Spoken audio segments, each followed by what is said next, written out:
Welcome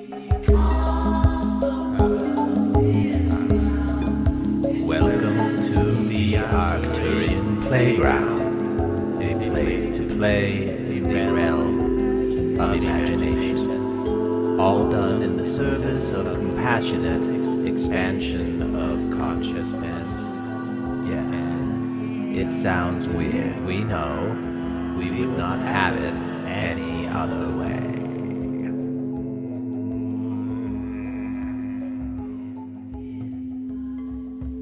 Yes, we are here, man in the chair.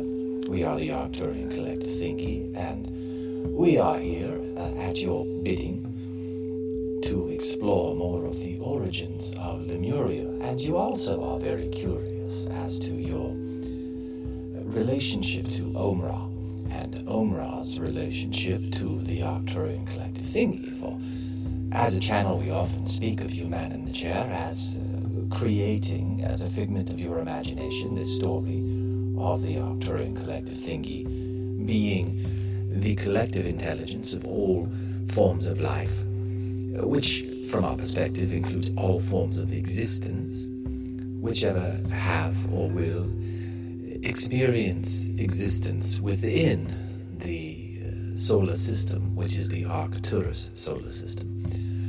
We are the thingy of all of those things, what arises as a result of all of these relationships of these living things which have come together. There are, of course, some suns who, as they mature in their lifespan, but there are many variations, but the two extremes that you understand today from your scientific inquiries are those supernovae, which age to a certain point and then explode and spread their experience throughout the galaxy, becoming material for other stars to form. There is also the extreme of this, where a star will become so dense that it becomes a black hole. It turns in upon itself, and this creates new possibilities, which we will speak of in due time. The reason that we mention this at this time is that all of the collective experiences of the living, aka existing, bits of intelligent information within a solar system contribute to the eventual outcome of that star at the center of the solar system, whether it become a black hole which sucks all of the light and energy into it, the extreme version of selfishness, you might say, the extreme version of a service to self mentality or way of developing a habit of being. And there are those solar systems which focus more on the service to other, which become the supernovae and explode and share their experience throughout the galaxy. In truth, both experiences share their experience. The service to self and service to other. There is no right or wrong from the perspective of cosmology. Both contribute important roles to the overall health of the galactic system and the universal system, to be truth to be told. Nevertheless, it is the experience of all of the bits and pieces, and you, man in the chair, are one of the bits and pieces, and we say the word one in quotation marks, for you think of yourself as a singular personality, and yet you recognize that you are comprised of billions, trillions of living cells, and those cells are comprised of smaller pieces of intelligent organization, so forth and onward, downward. You are a collective, you are not a singular personality, and yet you feel that you are a single personality. Your experience of existence is as a single personality, and this is by design of all of those things which have contributed to the experience that you have of perceiving reality. And these are all leaning in varying directions on the scale of service to self and service to other, and you are finding your way at a deep soul level on exploring the many different paths that there are to exist within. This is the background that we, the Arcturian Collective Thingy, will give you, man in the chair, as a way to further explain the period of time on this planet, which we are referring to as Lemuria, and also to speak of this Omra character, who is the personality through which the Arcturian Collective Thingy is fed to you, man in the chair. For we will begin here. Your relationship to Omra is that of a concurrent life. You share an oversoul being a series of experiences at a deep energetic level, below what you would think of as the quantum realm or the different quantum waves of existence. There are patterns of experience and desires and compilations of life and existence which consider itself to be one type of thing, although it is made up of many things, very similar to what we described of your personality and your egoic way of understanding the world. A soul also understands itself as a singular thing amidst many other similar souls, and there is a blending and a melding. And an oversoul. There are, of course, many different ways that these things intersect. It is not as clean-cut as we must describe it to you for the sake of this fictional way of attempting to understand what cannot be understood. Nevertheless, man in the chair, you and this Omra character share an oversoul, and your oversoul is Omra, as well as is you, man in the chair, and is many other forms of life, forms of existence, in many other places and solar systems and galaxies and universes outside of our own. The Oversoul plays games in the different arenas which are created, the universal, galactic, solar system, planetary arenas, which are created for souls to incarnate and experience all that they desire to experience. And this Omra character has a great deal of experience within the Arcturus solar system, and Omra himself lives in an environment which is similar in some ways and quite dissimilar to your environment, man in the chair, and conditions in the life of Omra. There are archetypal relationship patterns which you would find similar in the course, the trajectory of your life and your own interests, and those which Omra has as well. Although the type of life is quite foreign and quite alien. For example, you live in a container, and we are thinking of the atmosphere of your planet as being a membrane which contains within it an atmosphere, an environment with which your soul can incarnate and experience life. The container on the fourth planet from the Arcturus sun is slightly different. It is not a water world, but it is a substance which has a viscosity more along the lines of plasma, which you might consider between water and air, and yet it is consisting of molecules which the organisms feed upon. These molecules support and nourish the molecules, just as your oxygen, your hydrogen, and oxygen combinations in the water and in the atmosphere around feed you and nourish you, and they keep you within this container of the planet. Omra does not breathe air, is what we are saying. Omra also does not breathe water. Omra also does not speak using vocal cords, which arrange the air molecules into shapes which hit the eardrum and create sound. This is a way of communicating that is quite different between you, man in the chair, and Omra. In his life, and many lifetimes upon this fourth planet from the Arcturus star, your shared oversoul, which is also the experience of Omra, has been one who gathers those together around him in shared desire to create more compassion for others. It is the equivalent of what you might think of as a religious leader or a spiritual leader. Again, it is different environmental conditions and different adversarial forces within the environment that Omra contends with compared to what you contend with, Man in the Chair.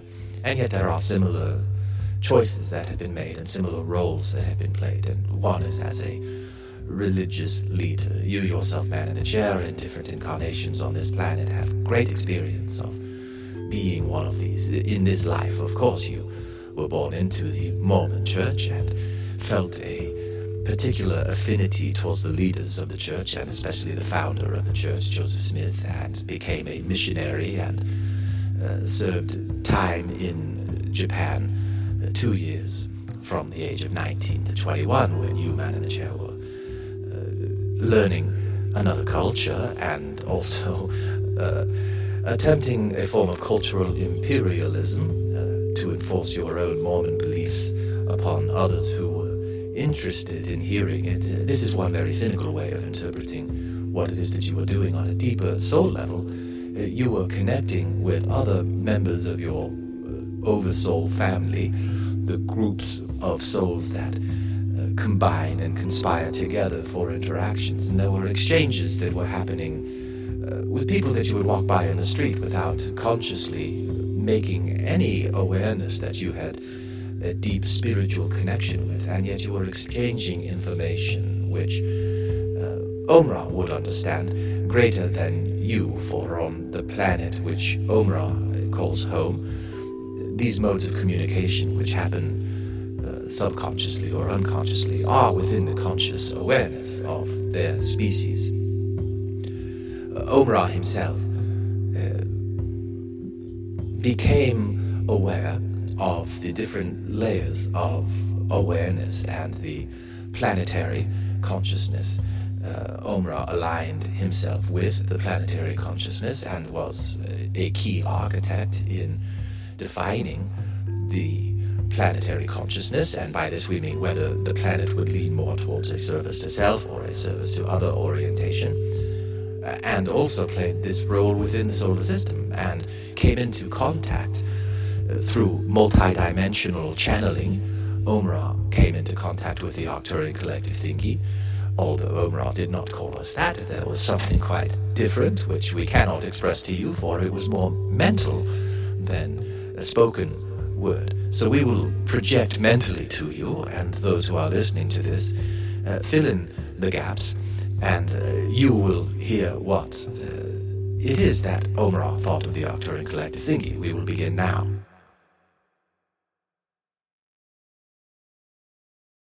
We hope that you received that loud and clear. Now, to continue our story, Omra maintains to this day contact with the Arcturian Collective Thingy, and also from his evolved ability. And there is some technology which allows this as well, but it is more of an ability of the neuron equivalent. There were different forms of neurons that evolved out of this fourth planet in the Arcturus solar system. And those neurons, the colony of neurons, which are Omra's brain, communicating multidimensionally, are in direct communication with the neurons that have evolved on this planet in your brain, Man in the Chair. Your brains are connected in that way. Your neurons are aware of each other, and they send signals to each other. And this is your connection to Omra, Omra, who has the direct connection to the Arcturus star. And these are aspects of your soul's personality, you might say, which come through to you because you reach out and ask for it. And the only way that you can even scratch the surface of understanding what this is through your own imaginative, creative faculties to create stories and to create fictions and to listen closely to what it is that you hear and create, and weigh that within your own soul as to what feels right to you, what resonates and what does not. That is the relationship between yourself and Omra. It is quite expansive. There are other versions of this partnership in other places of the galaxy as well. And there are other versions of the soul group, the family. You might call them followers, although it is not a hierarchical. Each is not a hierarchical structure. It is a structure which is based upon contributions. You might think in terms of your own human body. It could be very easy for you to say that the central nervous system is supreme to the respiratory system, or to the cardiovascular system, or to the endocrine system, or all of these different units that are playing different roles within your body. But the truth is that they all combine together, and their combination is more important than any hierarchical stratification within them. And this is the same format that Omra and his congregation, you might say, his followers, he feeds them in certain ways and they feed him in other ways, and it is a mutual exchange and a mutual benefit. And the oversouls of those followers on this fourth planet in the Arcturus solar system are also here on this planet Earth at this time, and many of them, not all of course, many of them tune in to the Arcturian playground, for they are attracted to many aspects of this performance which go beyond simply the words that are being spoken and the story which is being told. But there is a deep remembrance in the soul which cannot completely be understood. We can tell you, however, that anyone who listens to the Arcturian playground is a part of this congregation, which has a form of themselves living on this fourth planet in the Arcturus solar system. And your oversouls have chosen to incarnate on this planet Earth at this time, as you are going through what you are going through in the birthing of a new singularity, sharing your experience of doing this in the Arcturus solar system, and the desire of others, similar oversouls, who desire for the singularity of the Earth personality to emerge, leaning towards service to other rather than service to self.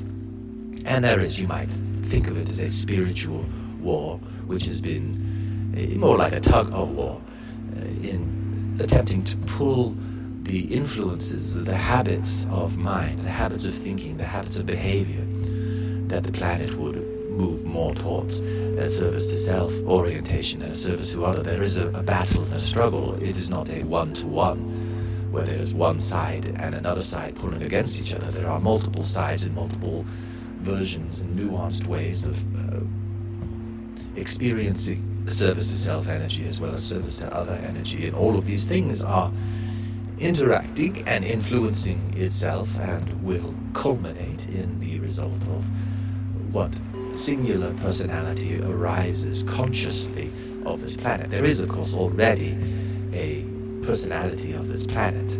It is simply outside of your ability to connect with and communicate with, but it is coming more into your ability to understand and intentionally, consciously influence. We will also tell you that these oversouls have been at this game on this planet for long before the human form evolved. We will now return our story to that of Lemuria, this period of time on the planet when cellular life evolved to the point where a neuron was birthed into existence, and a neuron began its long journey of becoming a master communicator, master at sensing the environment around it and rallying the troops, that you might say. Neurons, the atmosphere on the planet where neurons first formed, was underneath the waters in your oceans. It is interesting to us, we shall say, that many of the Lemurian myths which exist that have been told over the past, we shall say, more than 100 years. But the idea of Lemuria itself, in this form, the word Lemuria, the idea of an island continent which sank, is roughly 1860 when this idea was introduced, and has since been used by many channels, many who are seeking spiritual, esoteric understanding and attempting to their best ability to understand what has been said and to reason out how it fits within their own mind. This is the process of channeling. A channeled message contains the fingerprints of the vehicle, the human who is providing the channeling, all over it. It is more truly about the vehicle and the channel than it is the purity of the message behind it. This performance, of course, being no exception to that rule. This is the man in the chair's way of understanding the world and the symbols and images which he has come into contact with, and some of that is at a conscious level, and much of it is unconsciously that he is working it out and doing it this way. The neuron formed underneath the oceans, and the ability of the neuron to examine the world around it and adapt. The neuron learned how to communicate with the other cells within it and to communicate with the bits of proteins and molecules and chemicals and these other ways of existing that the neuron recognized and was able to send signals. You have in your neurons at this time tiny structures called microtubules, which act as a communication conduit for the neuron itself. The microtubule is more than a sensory organ of the neuron, but it plays the role of sensory organ. It also is a mover and a shaker. It gets things done. These microtubules play a huge role in cellular mitosis, the splitting of cells, and maintaining the exact duplicate of what came before it. These microtubules are amazing structures and part of what give the neuron its unique functional abilities in comparison to other cells, especially at the time that it first emerged underneath the oceans as it did. You would look at some of the earliest forms of neuronal bodies as jellyfish and early kinds of shrimp and later crustaceans. These neurons learned to form many different bodies and many different appendages around it as a way of surviving. For long periods previous to this time, the cells themselves had lived as single cells where their membrane was their external skin, and over time they learned the value of combining what you call multicellular organisms and dividing different responsibilities and creating a harder membrane on the outside, such as skin or scales or feathers or whatnot. The neurons are coordinating all of these things based upon the environment and what it deems necessary to survive. At the time Lemuria was birthed, it was all under the sea. And this is, we began saying earlier that we find it quite fascinating and funny in a way that many of the legends of Lemuria, which have been told over the last 100 or so years, have to do with an island which sinks. It was quite the opposite. It was a way of life which arose from the oceans and came onto land. And these creatures of the neurons, they did not leave the water behind. They simply repurposed it in the form of blood and other bodily fluids. They carried the water with it in self-contained bodies, which allowed it to venture forth onto the land and begin to develop organs which would process oxygen from the air rather than oxygen from the water. And life exploded in these abilities to transform, and these neurons learning to create. It is as if a body is like a mobile home that the neurons themselves have built over long periods of time through the process of evolution, self-contained like a snail's shell, which has all of the things which they need to survive within it, and continues to evolve, and the neurons themselves gaining greater ability through time. This was the evolutionary period on this planet called Lemuria, where life emerged from the oceans and spread across the dry land and got just to the point where the next layer of consciousness, the formation of an egoic personality, this was just beginning to peak out. If you could think of the neurons themselves and the bodies that they created as a type of soil from which could sprout a new form of life, a new form of organized perception, we might say, which is your egoic personality, which is an appendage of the colony of neurons, which is your brain. And we have said quite a bit today. We will leave this at that. There is, of course, much more to say about Lemuria and the ravenous beings which encountered the Lemurians and played a role in developing further membranes, which you could say that the Lemurians were deceived. The Lemurians were not as... They were young at the time. They were not as experienced. They did not recognize that these ravenous beings were truly leading them towards a service to self-orientation.